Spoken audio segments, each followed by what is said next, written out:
Sir OBC की बात जनगणना की बात बहुत की जाती है। आजकल कुछ लोगों पर जातिगत जनगणना का भूत सवार है। सर माननीय सभापति जी, जिसकी जात का पता नहीं वो गणना की बात करता है। अनुराग ठाकुर जी ने मुझ पर गाली दी है। नाम किसी का नहीं लिया था, लेकिन जवाब देने कौन खड़े हो गए। सभापति महोदय, इनसे ये पूछना चाहता हूँ, आपने जाति कैसे पूछ ली है बताइए। बस आप जाति कैसे पूछ सकते हैं?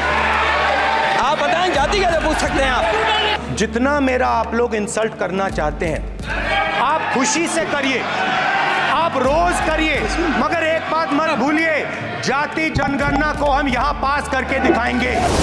धन्यवाद सभापति महोदय, मैं आपका आभार प्रकट करता हूँ अपने पार्टी का, जिन्होंने मुझे बोलने का अवसर दिया।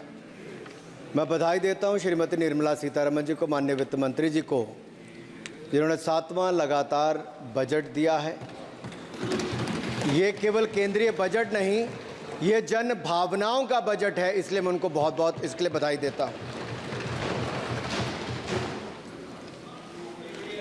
अगर आप बजट की ओर देखेंगे, इसकी भूरी भूरी प्रशंसा सब तरफ से हुई, लेकिन एक नेता ने यहाँ खड़े होकर जिस तरह से पहले कटाक्ष किया कमल पर, ना जाने कमल से उनको क्या विरोध है, लेकिन कमल के लिए, कमल का अगर शब्द का प्रयोग राजीव नाम के लिए भी किया जाता है, कमल के फूल को अगर राजीव कहेंगे तो वो भी है, लेकिन कहीं ना कहीं कमल को बुरा दिखाने का प्रयास किया गया। अरे भाई, ये बात सही है कि हमारा चुनाव चिन्ह कमल का फूल है और जनता ने तीसरी बार लगातार हमें सत्ता में बिठाने का काम किया है, लेकिन केवल ये कमल का फूल नहीं, इन्होंने अपमानित कुछ और करने का काम भी किया और मैं उसका थोड़ा उल्लेख यहाँ पर जरूर करना चाहता हूँ। ये कमल, इससे जुड़ा हुआ नाम राजीव भी है, और राजीव आप जानते हैं किसका नाम है, आप सब जानते ही हैं, तो क्या उनको भी बुरा समझते? क्योंकि इन्होंने कहा, इन्होंने राजीव को हिंसा के साथ जोड़ने की बात कही, कमल को हिंसा के साथ जोड़ने की बात कही, लेकिन मैं कहना चाहता हूँ माँ लक्ष्मी का आसन भी कमल है, हमारा राष्ट्र पुष्प भी कमल है, और जिस पद्मासन मुद्रा में सिंधु सभ्यता में भगवान शिव की पशुपति नाथ के रूप में मूर्ति मिली थी, लोकमान्य तिलक पद्मासन मुद्रा में ही समाधिलीन हुए थे। आप कहते हैं कमल के चारों तरफ हिंसा है। आप कमल का अपमान नहीं कर रहे, आप बल्कि महायोगी भगवान शिव, भगवान बुद्ध और लोकमान्य तिलक जैसे महापुरुषों का अपमान कर रहे हैं। इसलिए अगली बार कमल के बारे में बोलने से पहले थोड़ा सोच कर बोलिए कि आप किस किस का अपमान कर रहे हैं, और केवल रील के नेता मत बनिए। मीम्स आपकी खूब बनती है, रियल नेता बनने के लिए सच बोलना पड़ता है। और सर कुछ लोग एक्सीडेंटल हिंदू हैं और महाभारत का ज्ञान भी एक्सीडेंटल है। और उस नेता के अलावा और कौन नहीं जानता कि महाभारत में अभिमन्यु का वध 7 महारथियों ने मिलकर किया था। जयद्रथ, दुर्योधन, दुशासन, कर्ण, द्रोणाचार्य, कृपाचार्य और शकुनी। लेकिन राहुल जी ने कभी महाभारत, शायद, अब मुझे तो पता नहीं, पढ़ा भी नहीं, पर देखा भी नहीं होगा शायद सर, मुझे लगता है अंकल सैम ने लिख कर दिया होगा, अंकल सोरोस ने लिख के दिया होगा, कहीं से पर्ची बनकर आई होगी और कूल डूड बनने का प्रयास किया होगा। मैं इतना ही कहूँगा, कल जो चक्रव्यूह में फंसाने की बात कर रहे थे, वो कर्ण को करना कह रहे थे, कृपाचार्य जी को कृपचाय बोल रहे थे। चलिए छोड़िए उसको। अध्यक्ष जी, कल तो ऐसा लग रहा था सदन के अंदर महाभारत पर इतना सारा ज्ञान दिया गया कि एक समय ऐसा लगा BR चोपड़ा के महाभारत के धारावाहिक का संगीत गूंजने लगा हो। और कहीं ना कहीं उन्होंने एक बार महाभारत पढ़ने के लिए फिर प्रेरित किया। मगर इस बार महाभारत पर मैंने एक नई पुस्तक पढ़ी जो उनकी पार्टी के विद्वान सांसद जो इस सदन के सदस्य भी हैं उन्होंने लिखी है, और उस पुस्तक का नाम है the great Indian novel. Rahul ji को अगर महाभारत और चक्रव्यूह के विषय में विस्तृत जानकारी लेनी है तो अपने उस सांसद से वो संपर्क कर सकते हैं। और मैं बताऊंगा, शशि थरूर जी ने शायद वही राहुल गांधी जी को बता दें या बताएंगे, नहीं तो मैं बता देता हूं कि आपने महाभारत और भारत के स्वतंत्रता संघर्ष को मिलाकर जो उपन्यास लिखा है उसके पात्र कौन कौन हैं। इस उपन्यास में धृतराष्ट्र के रूप में किस नेता को दिखाया गया है, कौरव किस पार्टी को कहा गया है, इस उपन्यास में प्रिय दुर्योधनी कौन है। जब राहुल जी को इसका पता चलेगा तो मुझे लगता है कहीं ना कहीं शशि थरूर जी पर कार्रवाई ना हो जाए। लेकिन क्या है साहब, ये लोग तो संविधान दिखाते थे, पढ़ते नहीं थे। मैंने उस दिन पूछ लिया कितने पन्ने होते, तो वो भी नहीं बता पाए। मैंने उसके बाद पूछा कि ये जो आप संविधान की कॉपी लेकर चलते हो, इसका प्रीफेस पढ़ा है, इसका फॉरवर्ड पढ़ा है, इसकी प्रस्तावना किसने की है। के वेणुगोपाल जो सॉलिसिटर जनरल इनकी सरकार के समय भी रहे होंगे, सीनियर एडवोकेट हैं, या गोपाल शंकर नारायण जो सीनियर एडवोकेट हैं, उन्होंने उसकी प्रस्तावना की थी और प्रस्तावना में लिखा था कि कैसा काला अध्याय वो इमरजेंसी का समय था। और ये संविधान जो डॉक्टर BR अंबेडकर जी ने दिया, अगर ये नहीं दिया होता तो आम जनमानस को अपने अधिकारों का पता भी नहीं लगता। लेकिन इन्होंने तो उसको पढ़ा ही नहीं था, लेकिन केवल कॉपी दिखा रहे थे इतने दिनों से साहब। ऐसे ही महाभारत पर भी ऐसी हालत लग रही है। और मुझे लगता है, और नहीं तो गूगल दादा तो थे, इनसे पूछ लेते आप क्या करते हो साहब, साथ में कुछ बताया करो। सर इस उपन्यास के, माननीय सभापति जी, इस उपन्यास के मुताबिक जिस पार्टी के सर्वे सर्वा आप हैं, उस उपन्यास के वही कौरव पार्टी है। मैं अपनी तसल्ली के लिए कुछ पंक्तियों को यहाँ उद्धृत कर देता हूँ। मैं कोट कर रहा हूँ सर, पेज नंबर 245 से। The India of which Dhritarashtra assumed the leadership on 15th August 1947 had just been through a cathartic process of regeneration, another stage in this endless cycle. अब 15 अगस्त 1947 को प्रधानमंत्री के रूप में मोदी जी तो नहीं थे, और ये कह रहे हैं कि जिन्होंने 15 अगस्त 1947 को उस समय वो सत्ता ली थी वो धृतराष्ट्र थे। तो धृतराष्ट्र किसको कहा गया? धृतराष्ट्र को किसको कहा गया?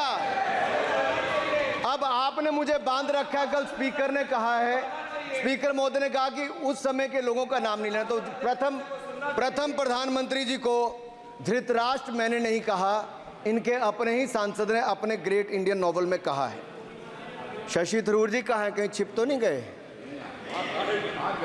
आज शो कॉज हो सकता है। फिर देखिए प्रिय दुर्योधनी और धृतराष्ट्र के विषय में क्या लिखा है।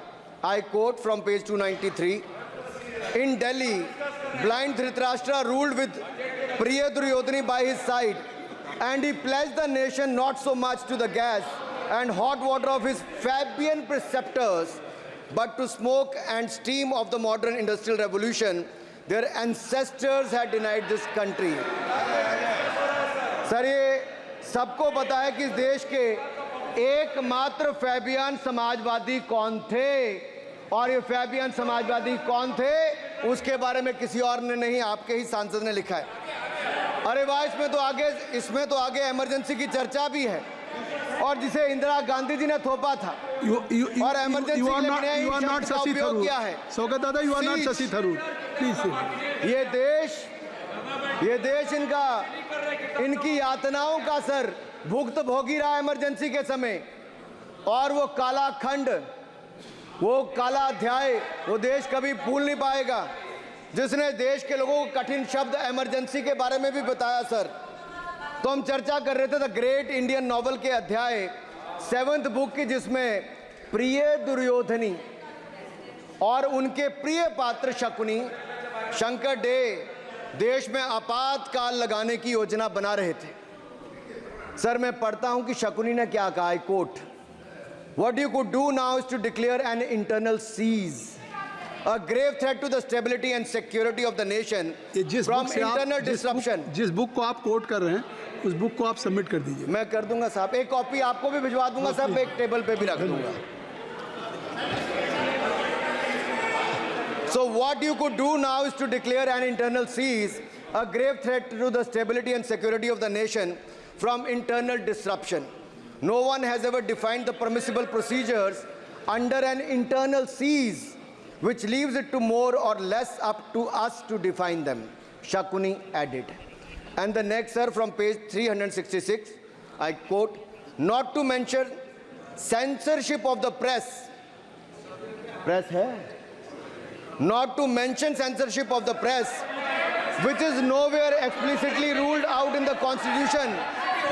Suspension of certain fundamental rights, free speech, assembly, and that sort of things, and measures to put up the judiciary in their place, said Shakuni.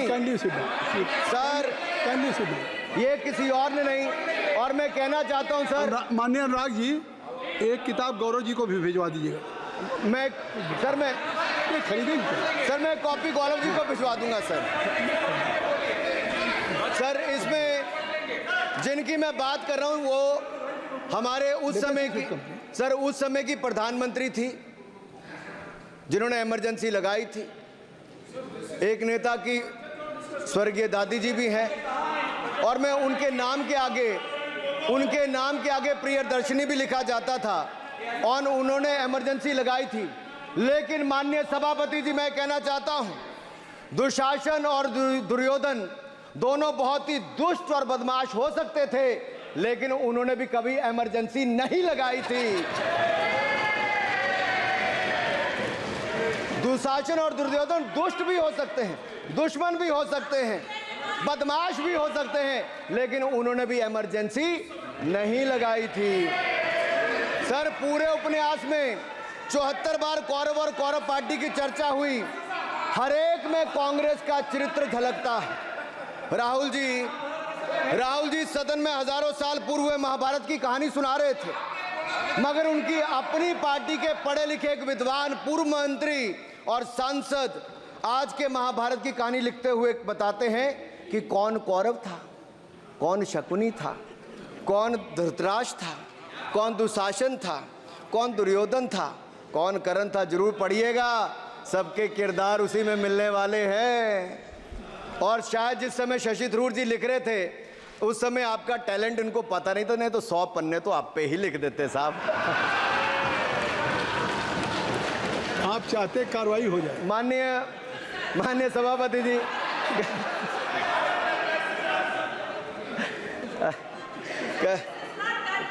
कल जब राहुल गांधी जी चक्रव्यूह पर बहुत ज्ञान दे रहे थे, तो पीछे दो लोग, कुमारी शैलजा जी और दीपेंद्र जी, बैठकर मुस्कुरा रहे थे। अब शायद राहुल जी वो पीछे हंस तो रहे थे, लेकिन आप एक बात जरूर कर लीजिए,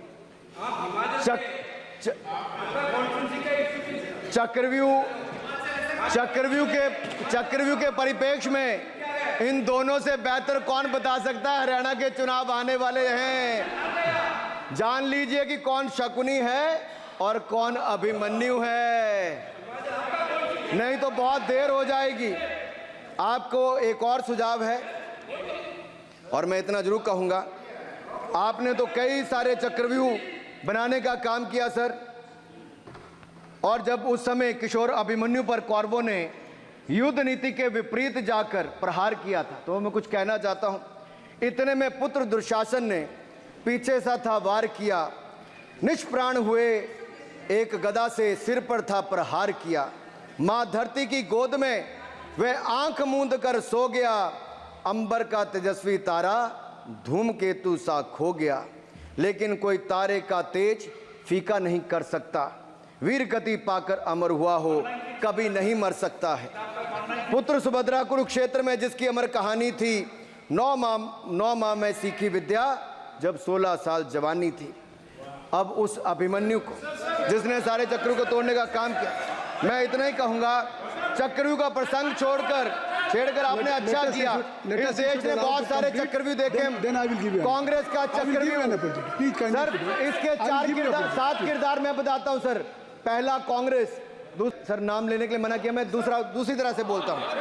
पहला कांग्रेस, दूसरे पहले प्रधानमंत्री एनजी, फिर तीसरा किरदार आईजी पूर्व प्रधानमंत्री, चौथा RG1 उस समय के प्रधानमंत्री, 5वां SG, 6वां RG2 और 7वां आप सब जानते ही हैं।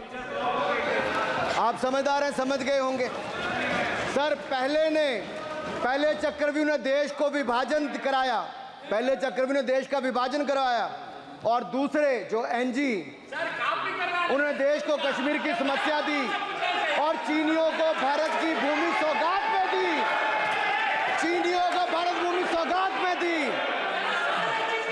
सर तीसरे चक्रव्यूह आईजी ने, पूर्व प्रधानमंत्री आईजी ने देश को आपातकाल दी, इमरजेंसी दी और पंजाब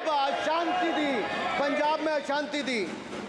चौथे जो RG1 है, RG1 ने बोफोर्स दिया और सिखों का निस्सहार किया।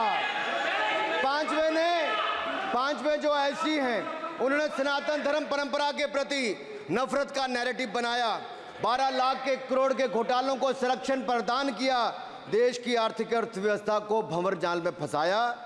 और छठे ठहरे आप, जिन्होंने पिछले 15 सालों में देश की राजनीति, संसदीय परंपरा और संस्कृति को इतना नुकसान पहुंचाया जितने कि ये बाकी 6 मिलकर चक्रव्यूह एक साथ मिलकर भी नहीं कर पाए।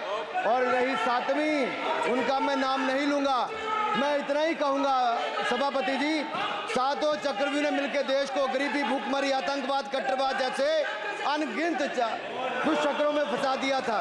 देश को हमने इन आपके दुष्चक्रों से बचाया है, आजाद कराया और माननीय प्रधानमंत्री मोदी जी के नेतृत्व में विकास रथ को आगे बढ़ाया।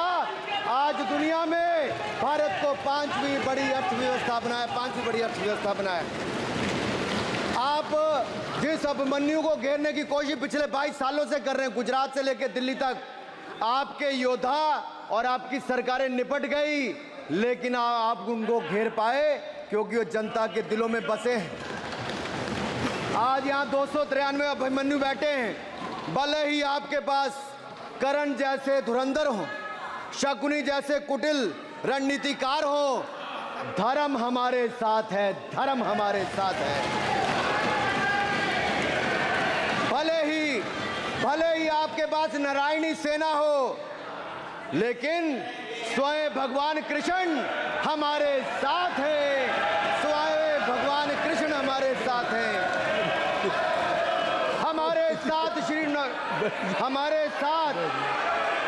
हमारे साथ श्री रघुनाथ तो किस बात की चिंता शरण में दिखाया। माननीय सभापति जी, हमारे साथ श्री रघुनाथ तो किस बात की चिंता शरण में रख दिया जब मात, तो किस बात की चिंता। हमारे साथ तो जनता रूपी रघुनाथ है और आगे भी रहने वाला है। आप देखिए, ये कल से हलवा बांटने की बात कर रहे थे। अध्यक्ष महोदय कांग्रेसियों के कंधे पर सवार होकर सैर करते हैं, जैसे मदारी के कंधे। सर इसको देख लीजिए। माननीय आप असत्य कहें, हम कार्रवाई का हिस्सा नहीं है। असत्य कहें। माननीय सभापति जी, I have already given ruling. Mister Venugopal ji, I have given ruling. Please. माननीय सभापति, असत्य के पैर नहीं होते, असत्य के पैर नहीं होते, और ये असत्य अक्सर कांग्रेसियों के कंधे पर सवार होकर सैर करता है। जैसे मदारी के कंधे पर बंदर होता है, वैसे ही राहुल जी के कंधे पर दल होता है। जैसे हाथी के कंधे पर बंदर होता है, वैसे राहुल जी के कंधे पर बंडल होता है, जिसे वो रोज यहाँ परोसते I हैं। will give you. ये बजट पर, सदन पर। After his speech. माननीय सभापति जी, जिस व्यक्ति को बजट निर्माण की प्रक्रिया का पता ना हो, संसदीय कार्य में रुचि ना हो, मात्र अध्यादेश को फाड़ने का काम किया हो, उससे क्या अपेक्षा की जा सकती है? मैं पूछना चाहता हूं, हलवा किसको मिला? मैं पूछता हूं, हलवा किसको मिला? राहुल जी बताइए, हलवे की बात की थी, जीप घोटाले का हलवा किसने खाया? वो फोर्स घोटाले का हलवा किसने खाया? अंतरिक्ष देवास घोटाले का हलवा किसने खाया? नेशनल हेराल्ड के घोटाले का हलवा किसने खाया?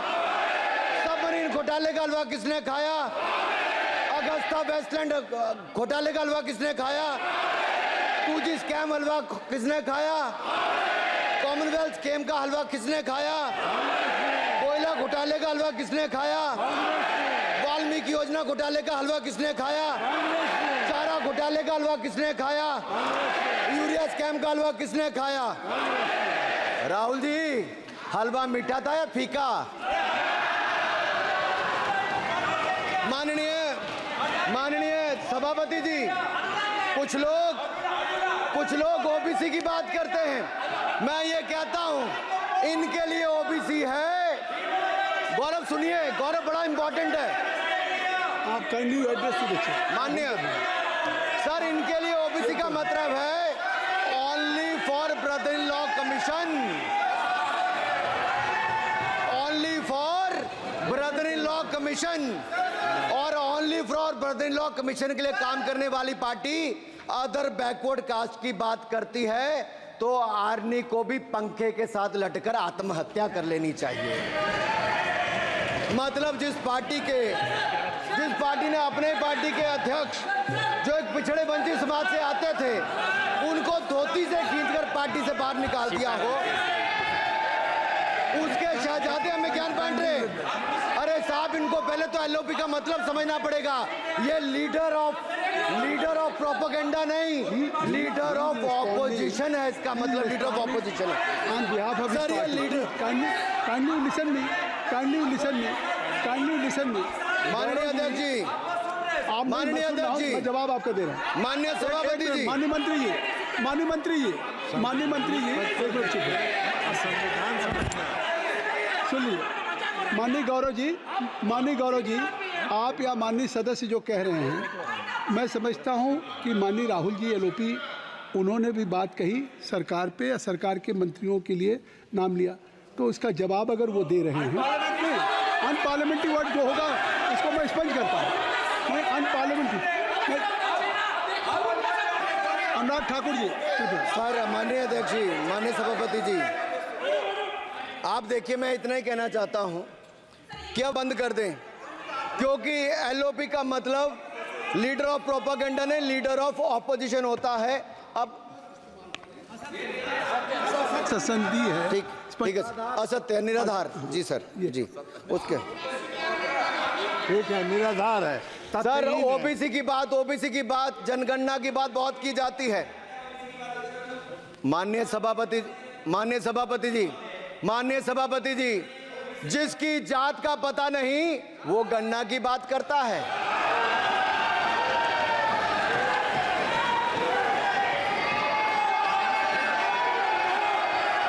जिसकी जात का पता नहीं वो गणना की बात करता है।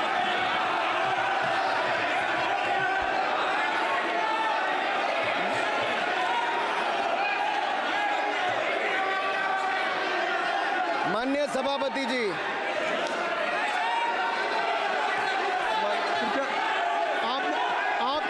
आपने जो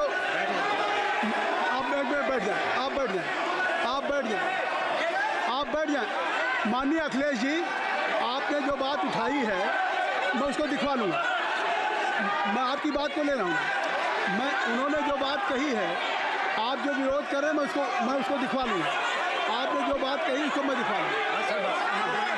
अनुराग जी, माननीय सभापति जी, कृपया आप लोग बैठ जाएं। आप बैठ जाएं। अच्छा, आप बैठ जाएं। ठीक है। गौरव जी,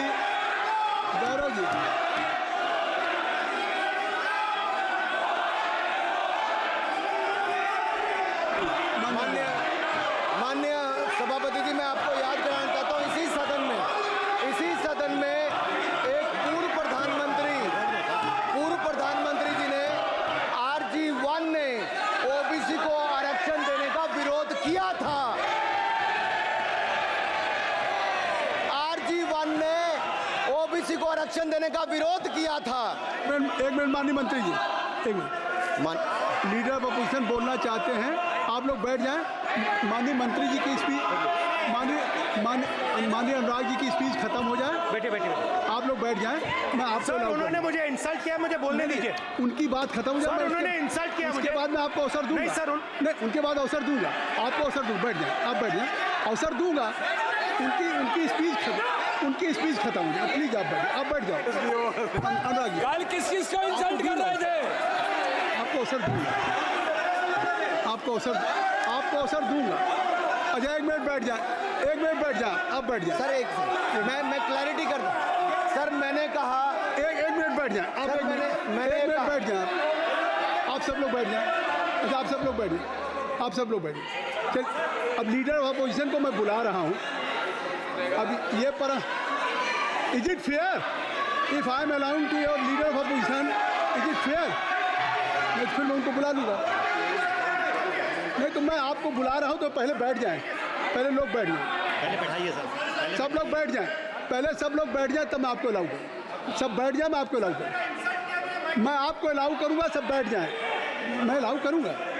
आप मेरी बात सुन नहीं पा रहे। मैं आपको अलाउ करूँगा, पहले सब बैठ जाए। हाउस इन ऑर्डर होगा।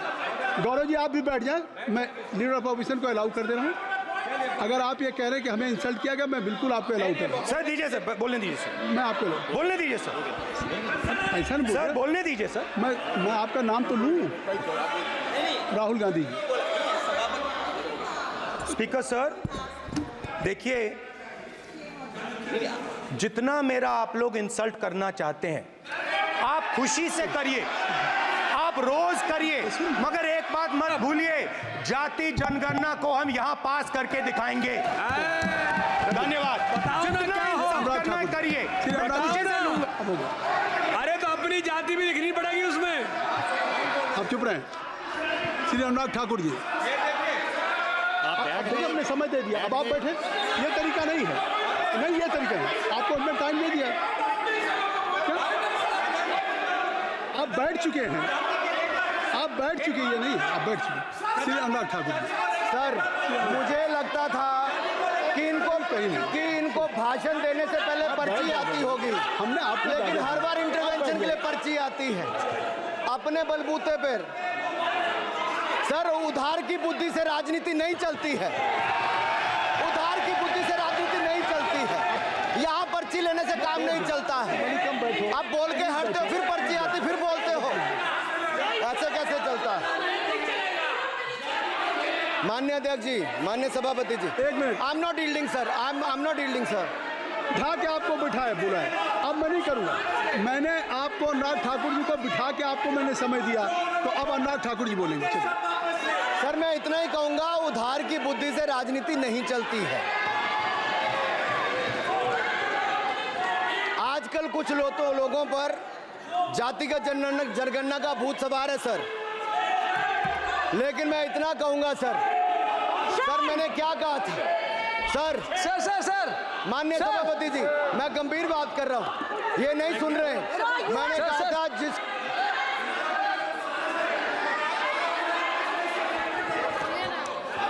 ठाकुर टैगोर प्लीज। माननीय सभापति जी, I have already given an opportunity to Rahul Gandhi ji. Rahul Gandhi ji अपनी he has express his feeling जो उनको था। नहीं आप दल से बाहर आ जाए, कृपया आप दल से आ जाएं। फिर मैं उनको फिर समय दे दूंगा। जी सर मैंने कहा था कि जिसको जात का पता नहीं वो गणना की बात करता है। मैंने नाम किसी का नहीं लिया था सर, नाम तो किसी का नहीं लिया था, नाम किसी का नहीं लिया था, लेकिन जवाब देने कौन खड़े हो गए। सर मैं कहना चाहता हूं माननीय सभापति जी, अगर आप देखेंगे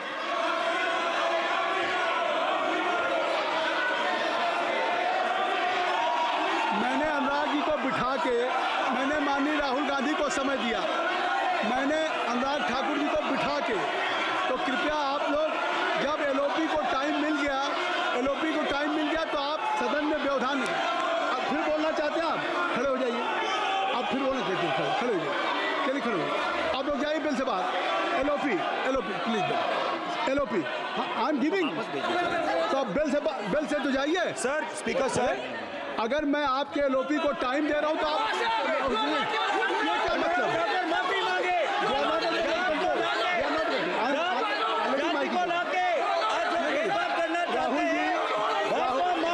राहुल गांधी जी, हमने आपको समय दिया, अपने मेंबर से कहिए कि बैठे तब तो आप बोलेंगे, बैठिए तब तो बोलेंगे भाई। राहुल गांधी जी कह रहे तब तो बोलेंगे। आप अंदर आइए, हाईवे सबको ले जाइए प्लीज। सर माइक लीजिए सर। एक मिनट माइक मिल जाएगा आपको, माइक मिल जाएगा। बेल खाली कर दीजिए। इतनी अच्छी वर्षा पूरा देश इतनी अच्छा बजट पे स्पीच दे रहा है।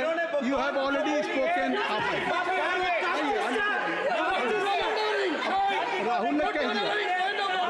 राहुल ने कह दिया अभी हम, अब आप अपने लीडर का सम्मान करें। हमने आपके लीडर को दूसरी बार फिर बुला रहा हूं, आप अपने लीडर का सम्मान करें। हाउस के एलओपी हैं और अगर मैं उनको दूसरी बार बुला रहा हूं, उनको बिठा दिया माननीय सदस्य को, तो कृपया आप लोग तो कम से कम इस बात को महसूस करें। मिस्टर केसी नहीं, please don't be mister Rahul Gandhi आप लोग बैठिए। राहुल स्पीकर सर, बोलने का मन क्या था? स्पीकर सर, सर माइक नहीं सर,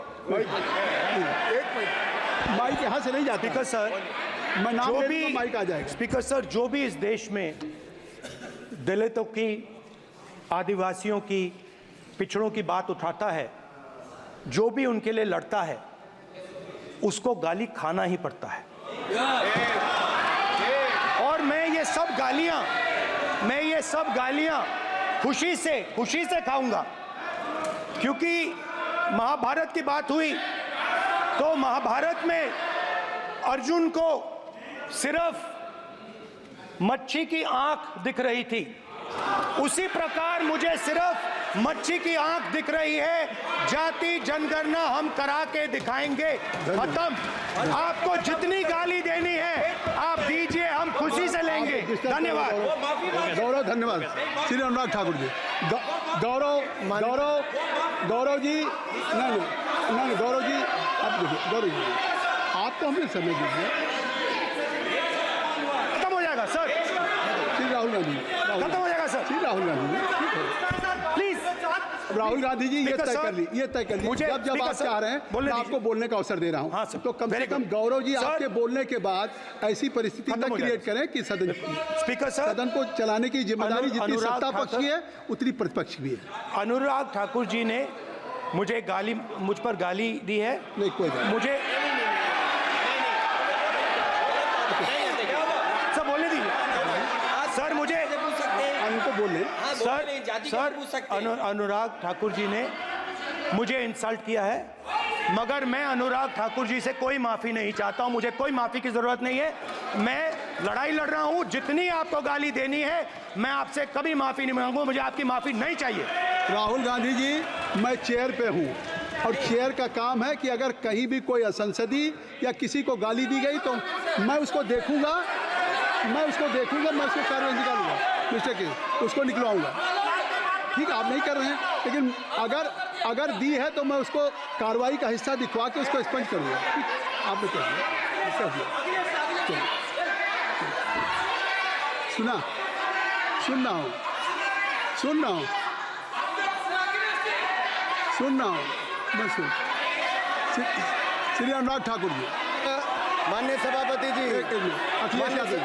अखिलेश यादव जी बैठ जाए। श्री अखिलेश महोदय, सभापति महोदय, मैं केवल इतना, सभापति महोदय, स्वागत है। क्या तरीका? सभापति महोदय, मेरा आपसे केवल इतना निवेदन है, माननीय मंत्री रहे हैं, बड़े दल के नेता हैं, मंत्री रहे हैं, बड़ी बात कर रहे थे, मैं महाभारत शकुनी ये सब बातें कह रहे थे, दुर्योधन तक यहाँ ले आई है। मैं केवल सभापति महोदय इनसे ये पूछना चाहता हूँ, आपने जाति कैसे पूछ ली है बताइए बस। आप जाति कैसे पूछ सकते हैं? आप बताएं, जाति कैसे पूछ सकते हैं? आप पूछ के दिखाओ जाति तुम। आप जाति कैसे पूछोगे तुम? कैसे पूछोगे जाति? आप बैठ। नहीं, जाति नहीं पूछ सकते आप। आपने कह दिया ना, अब आप हमारी जाति नहीं पूछ सकते। आप हमारी व्यवस्था सुन लें, आप मेरी व्यवस्था सुन लें। कोई सदन में किसी की जाति नहीं पूछेगा। अनुराग ठाकुर जी, उसको स्पष्ट कर दिया। नहीं, श्री अनुराग ठाकुर जी, माननीय सभापति जी, बात आ गई। माननीय सभापति जी, उस समय के प्रधानमंत्री स्वर्गीय आरजी वान जी ने यही कहा था कि ओबीसी के आरक्षण का विरोध करता हूं। ये तो सदन में है। आरजी वान ने कहा था कि मैं ओबीसी को आरक्षण का विरोध करता हूं। अब ये तय करें कि वो सही थे या ये सही हैं, और आपकी पार्टी गलत थी कि आप गलत हैं, और वो पिछड़ा विरोधी थे कि आप पिछड़े के पक्ष में हो। और उस समय की पूर्व प्रधानमंत्री आईजी ने कहा था कि जात पर ना पात पर। अभी मैंने तो कहा नहीं सर, उस समय कहा गया था। और इसी तरह से ही कृपया अपना भाषण संक्षिप्त सर, करें। मंडल आयोग की रिपोर्ट हो, काका कालेलकर की रिपोर्ट हो, इस पर कौन वर्षों तक बैठा रहा सर? जवाब देना होगा इनको, कौन देगा जवाब? अगर उस समय उसको लागू कर दिया होता तो आज ओबीसी के अधिकारी भी ज्यादा होते, बाकी भी होते। और यही नहीं सही, इन्होंने दलित के साथ, आदिवासी के साथ, ओबीसी के साथ विरोध किया। ओबीसी कमीशन को तो संवैधानिक दर्जा भी नहीं दिया। अगर संवैधानिक दर्जा दिया तो मोदी सरकार ने आकर दिया है, माननीय अध्यक्ष जी। और मैं इस सदन के लिए पढ़ देता हूं सर। नेहरू जी ने 1961 में आरक्षण के विरुद्ध में लिखा था, I quote, I react strongly against anything which leads to inefficiency and second rate standards. I want my country to be a first class country in everything. The moment we encourage the second rate we are lost, I unquote. ये किसने कहा? देश के पहले प्रधानमंत्री ने कहा। आप उससे सहमत हो कि नहीं सहमत हो बताइए? माफी मांगोगे उसके लिए कि नहीं मांगोगे? कृपया चेयर को आप एड्रेस करें। आप चेयर को एड्रेस करें अनुराग जी। सर मैं इतना ही कहूंगा और समाप्त करें। लहजे में बदजुबानी, चेहरे पर नकाब लिए फिरते हैं वो जिनके खुद के बही खाते बिगड़े हैं, वो हमारे हिसाब लिए करते हैं। बहुत बहुत धन्यवाद। नहीं सर, मेरे एक मिनट सर, मैं एक बात क्लियर कर दूं सर। मैंने किसी का नाम लेकर नहीं कहा, लेकिन कोई अपने आप क्यों खड़ा हुआ? मैंने किसी का नाम नहीं लिया था। आप रिकॉर्ड चेक कीजिए सर, आप रिकॉर्ड चेक कीजिए। और सर ये सारी बातें अगर आप देखेंगे, सबका साथ सबका, मैं रिकॉर्ड दिखवा लूंगा। आप दिखाइए सर। सबका साथ सबका विकास हमने किया सर। अगर अल्पसंख्यक के रूप में अगर किसी को राष्ट्रपति बनाया गया तो कलाम साहब को अटल बिहारी वाजपेयी जी की सरकार में बनाया गया। रामनाथ कोविंद जी को एससी समाज से आते थे, राष्ट्रपति बनाया गया तो मोदी जी की पहली सरकार में बनाया गया। एक महिला ट्राइबल को अपनी क्षमता के आधार पर अगर देश का राष्ट्रपति बनाया गया तो द्रौपदी मुर्मू को हमारी सरकार को। अगर ओबीसी प्रधानमंत्री है तो आज माननीय प्रधानमंत्री मोदी जी। आज सबसे ज्यादा मंत्री एससी एसटी ओबीसी है तो हमारी सरकार में सर मैं इतना ही कहूंगा। समाप्त करें सर, मैं 2 मिनट में खत्म। 2 मिनट सर। एमएसपी सर, ये एमएसपी की बात कर रहे थे सर। एमएसपी कौन लाया? एमएसपी सर 61 के युग में, उस समय के पहले प्रधानमंत्री जी ने लाए, लेकिन इन्होंने उसको गारंटी क्यों नहीं दिया भाई? 61 के बाद 66 में आप लाए। आप इतने सालों तक क्या करते रहे? क्यों नहीं आपने प्रावधान उसका किया? सर दूसरा मैं कहना चाहता हूं, कर्नाटक में 1200 किसानों की आत्महत्या की। 1200 किसानों ने गए आप मिलने के लिए। कितने एससी एसटी ओबीसी थे? कितने एससी एसटी ओबीसी थे? सर वहां के ओबीसी का पैसा, एससी एसटी का पैसा, उनका बजट 34% कर्नाटक में खत्म करके अलग कर दिया गया। पूछा आपने क्या उनसे? कौन किया? और सर यही नहीं, मैं पूछता हूं सर मैं पूछता हूं इनमें से सर। अब आप संक्षिप्त समाप्त करें। आप समाप्त सर एक मैं कहना चाहता हूं सर आप देखिए ओबीसी के लिए आज ओबीसी का कोटा खत्म करके अगर मुसलमान को आरक्षण देने की बात कोई करता है तो आपकी आंध्र कर्नाटक आपके कहने पर वो लोग करने की बात करते हैं। आप यहाँ पे ओबीसी की बात करते हो सर। माननीय सभापति जी, मैं एक बात और कहना चाहता हूँ यहाँ पर। एक बात सर, अग्निवीर की बात कही गई और अखिलेश यादव जी ने मेरा नाम लेके कहा। सर मैं हिमाचल प्रदेश से आता हूँ, बहुत छोटा राज्य, 70 लाख की आबादी है सर। देश में कारगिल के समय सबसे ज्यादा शहादत दी तो हिमाचल के वीर सपूतों ने दी। समाप्त करो बात आप। 4 परमवीर चक्र विजेता हुए 2 हमारे यहाँ से हुए। 1 रैंक 1 पेंशन ये बात सदन में आ 40 साल चुकी। तक इन्होंने आप ही दी। द्वारा आ चुकी सर थी। अगर दी तो प्रधानमंत्री नरेंद्र धन्यवाद। मोदी जी ने बहुत-बहुत आकर दी। बहुत-बहुत धन्यवाद। और यही नहीं सर, अग्निवीर योजना में 100% एम्प्लॉयमेंट की गारंटी है और हमारी 100%। सर एक बात अंत में लास्ट बात कह रहा हूँ सर, ये लास्ट है सर, मैं एक बात ये आखिरी बात कह रहा हूँ सर, युवाओं के लिए बजट में बहुत कुछ है, नौकरी से लेके इंटर्नशिप से लेके बाकी सब। मैं निर्मला जी को और प्रधानमंत्री जी को बहुत बहुत उसके लिए बधाई देता हूँ। सर स्पेस सेक्टर के लिए 1000 रुपये वेंचर कैपिटल फंड भी दिया गया। सर जिस देश में स्पेस के नाम पर शायद बहुत कम कुछ दिखता था, आज चंद्रयान मिशन की सफलता के कारण दुनिया का पहला देश भारत बना है।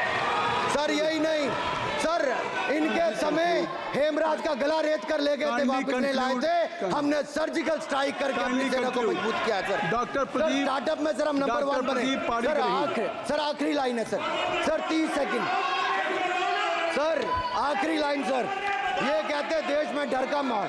सर मैं इतना ही कहूंगा, डर का माहौल है अपराधियों में, डर का माहौल है भ्रष्टाचारियों में, डर का और भय का माहौल है देशद्रोहियों में, अधर्मियों में, कुकर्मियों में, और सबसे ज्यादा डर का माहौल है देश के दुश्मनों में सर, देश के दुश्मनों में। सर अंत में मैं इतना ही कहूंगा कि माननीय निर्मला जी ने 7वां बजट तो लाए, ये जन भावनाओं का बजट है जिसका पूरा सदन पूरी प्रशंसा करता है और इनको माननीय प्रधानमंत्री जी को बहुत बहुत बधाई और साधुवाद देता है। Doctor Pradeep Panigrahi, doctor Pradeep Panigrahi, doctor Pradeep क्या कहना चाहते हैं? शशि थरूर जी। Rule 353. Mr. Premchandran ji. He has not. He cannot take my I'm name not repeatedly mentioning without notice. No, I have given whatever you wanted to raise. Already LOP has raised the issue. Akhilesh Yadav ji has raised. No point of order. No point of order. No, nothing. Shashi Tharoor जी, अब तय कर लीजिए आप लोगों में। Doctor Pradeep Panigrahi. Sir, I'd like to speak for a minute. Shri Vishnu Padre ji. Mr. Chairman, sir, let me point out he has repeatedly taken my name. Sir, he has repeatedly taken my name. एक बढ़िया I think I have खबर the right है। to respond, sir. आप भी सुन लो, आपको जरूरत है, आपका भला होगा। मोदी जी ने ऑयल एंड गैस का नाम पर अंडमान में 4 जगह में अक्टूबर में ऑयल ड्रिलिंग काम शुरू हो जाएगा। ये मोदी जी वो नहीं है। चलिए। नंबर 2 भाई प्रदीप किसने बेचा था सर? भाई प्रदीप मिर्जापुरी इंपल का राजा लोग आए थे, चेन गैंग बना के जेल बनाया था भाई प्रदीप। इस पार्टी ने भाई प्रदीप बेचा था कैसीनो का नाम पर, जुआ खेलने का नाम पर बचाया था। मैं विष्णु बौद्धराय एंटनी माफी मांगा था, भाई प्रदीप बेचा था इन लोगों ने। उसका माताजी ने बना था बफर जोन चारों रिजर्व अंडमान निकोबार जी। देखो क्या बना है, क्या बनाया मोदी, आपने क्या बनाया। जय हिंद, भारत माता की जय। डॉक्टर प्रदीप पाणिग्राही।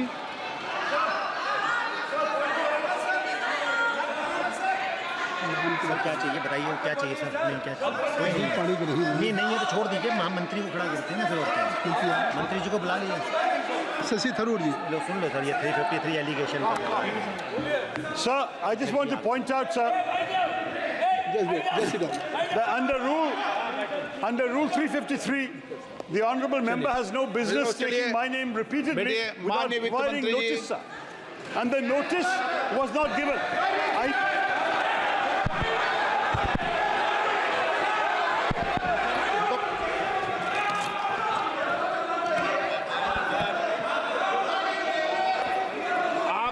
तरीका ठीक नहीं है आपका,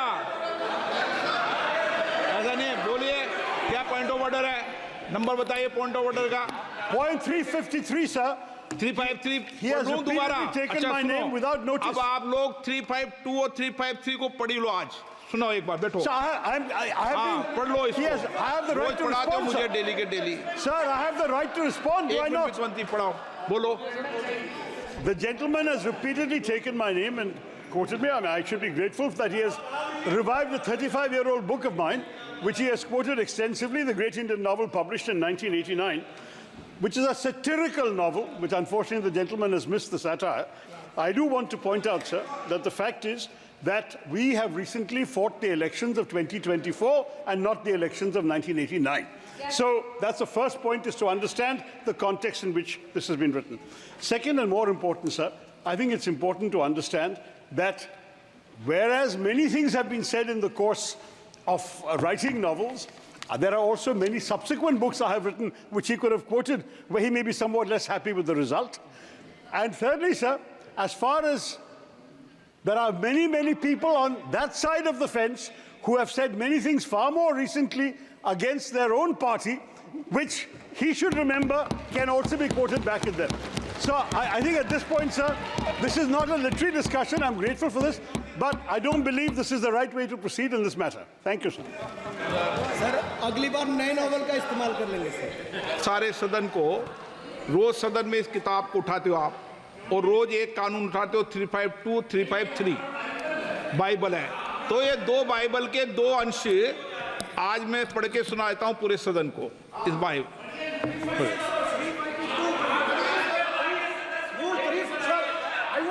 A point of order at the time of the debate made by Sri Anurag Singh Thakur ji, and the chair has assured me that I will give an opportunity. That is under Rule 356 and read with Rule 353 and also Rule 7. एक minute. Sir, one second.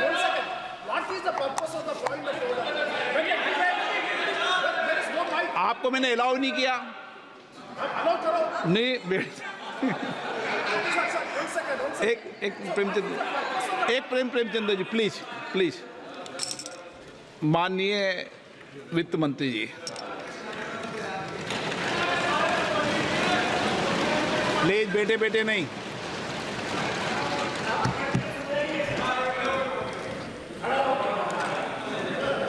Sir, thank you.